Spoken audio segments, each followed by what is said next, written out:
Tomiwa abandoned her dreams of becoming a doctor and took up a job at a local supermarket. Mr. Okonkwo agreed to sponsor her education. "You have a bright future," he told her one day. "It will be a shame to waste it." He leaned closer, his voice dripping with threat. "You dare not report me. You will lose everything. I'll make sure you never walk in this town again. I made you and I can destroy you." Now she stood at a crossroad. Expose Mr. Okonkwo and risk everything. What should I do? Should I cover up for my benefactor and allow innocent lives to die, or stay loyal and live with the guilt? Hello everyone. On this channel, I bring timeless stories to life, sharing faith, wisdom, and inspiration through engaging storytelling.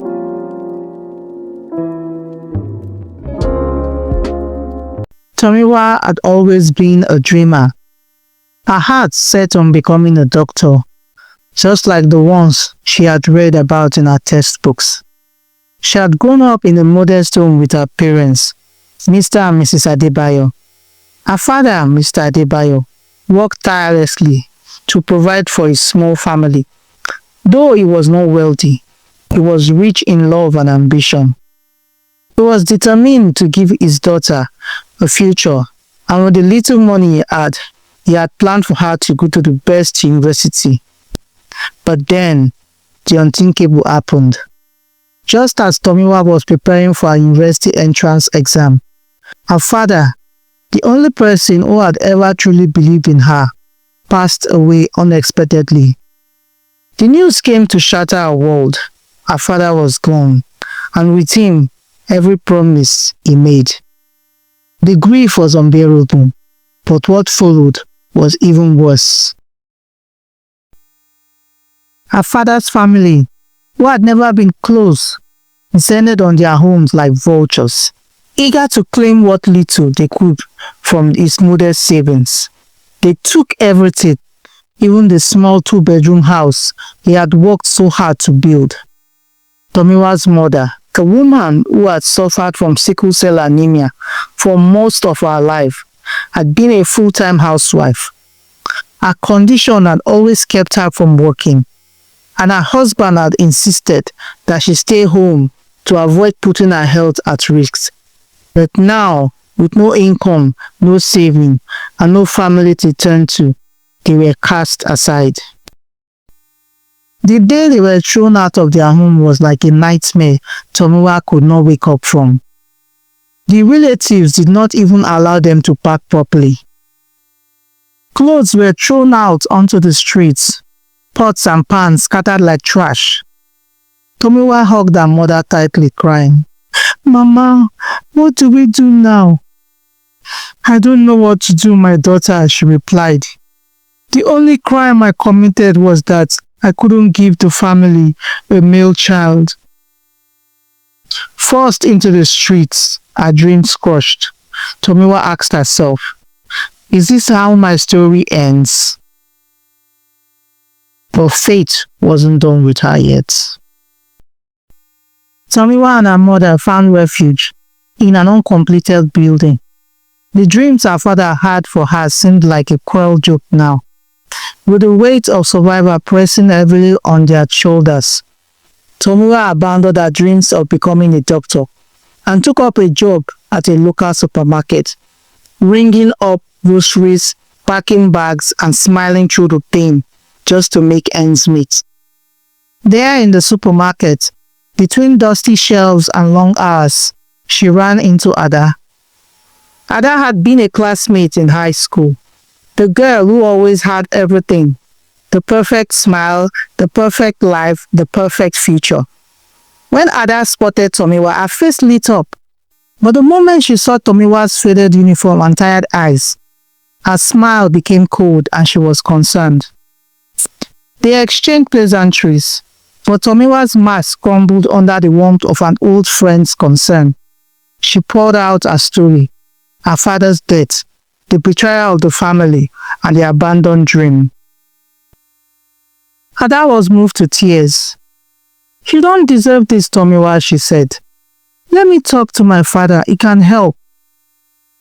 Ada kept her word indeed. She narrated Tomiwa's plight to her father, Mr. Okonkwo, a powerful businessman with a reputation for generosity.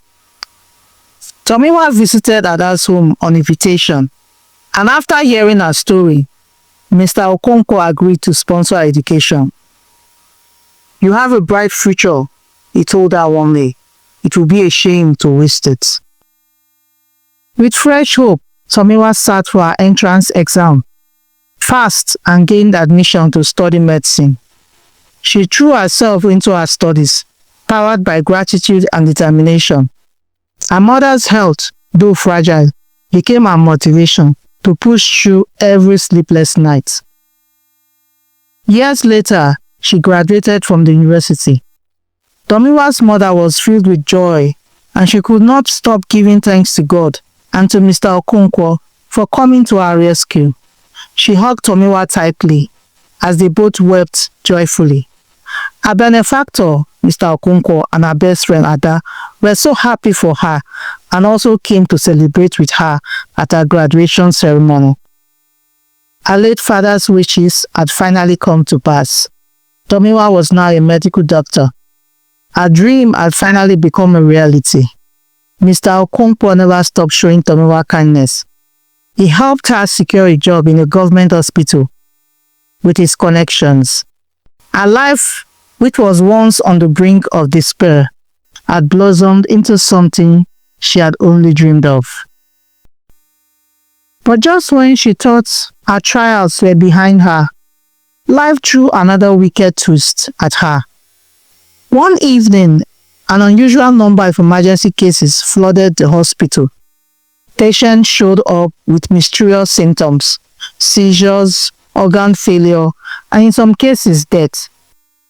After thorough investigations, the horror unfolded.